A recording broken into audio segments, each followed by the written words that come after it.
Well, hair extensions can make your locks look long and beautiful, but there's some risks involved if you use them that can be dangerous. Dr. Steve is here with more. Dr. Steve? Hey, good morning, Francis. From Kim Kardashian to Jennifer Lopez, hair extensions are one of the hottest trends among the stars. But check out these not-so-flattering photos of Naomi Campbell.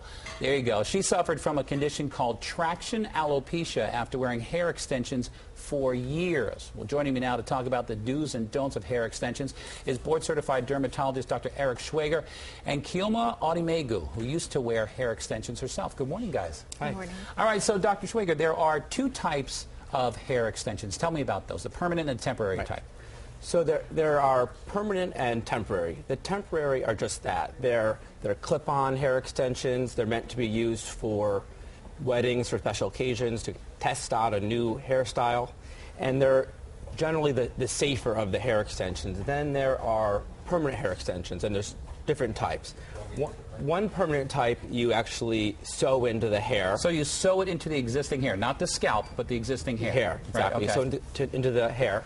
And the other type are either glued or they use metal clamps that put it into the hair, and they stay in for anywhere from 1 month to 3 months at a time. All right, so what are the problems that you have with the, I mean, obviously the clip-ons are probably fine, right? But these other ones, more permanent ones, what are the problems you run into? The main problem that we're seeing in patients is what's called traction alopecia. And traction alopecia can come from tight braids or tight hair extensions, and it leads to hair loss. So alopecia is just the medical term for hair loss, and we're seeing young patients who are using these products to look better are actually ending up with bald patches and looking worse. Okay, so Chioma, that's kind of what happened to you, right? I mean, you're a beautiful girl, but you had bald spots? Tell me what happened. I had bald spots right up here. I've been using hair extensions for about 6 years now, and I've used all these different types of hair extensions. I use clip-ons, I've used sew-ins, I've used glue-ins. Immediately following a glue-in hair extension, I believe they're called bonded hair extensions, I had that for about 2 months. And after the first application, after taking it off, I noticed that my temples right here, there was absolutely no hair. And in order to remediate that, I actually put in more hair extensions to try and hide it. So I made it worse.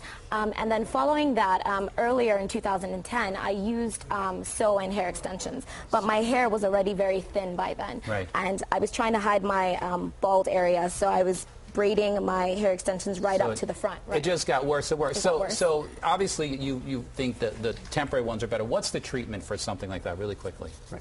So the first thing is obvious is take out the hair extensions and then go see your doctor so they can assess the damage.